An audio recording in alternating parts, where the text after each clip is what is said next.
Okay, in this video I'm going to be going over part creation. This is a pretty important part of designing circuit boards because sometimes you can't find a component in the actual library, and so you need to create your own part.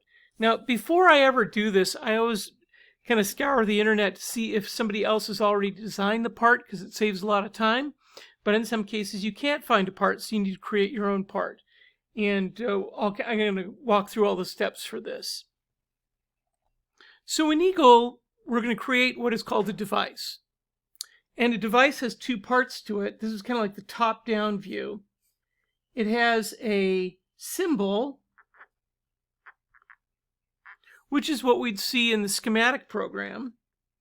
And I abbreviate that .sch because that's the name of the file extension for schematics in Eagle. And there's also a package,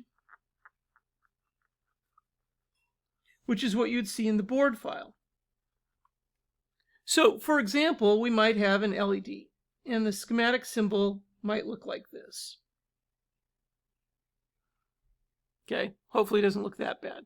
That's supposed to be an arrow. But we have pins here, and then some kind of schematic representation that we'd see in the schematic as we're creating the parts. In fact, that's so terrible I got to redo it. Let's try to see if I can do that again.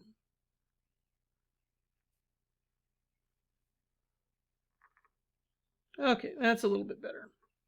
I give that a 9 out of 10. And then in the package, however, is what we're going to actually see in the board file. So we might have something like this. We might have an outline, might have a flat on it typically to show the negative or the cathode side, and then basically two pads.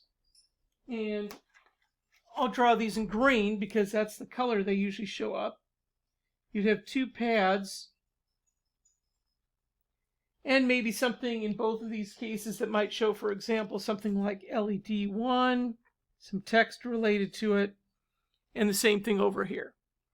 So what's showing up on the board is actually, I can't draw it in white here, but the red outline would be in white. That would be the silk screen, which would show you the physical dimensions of the LED.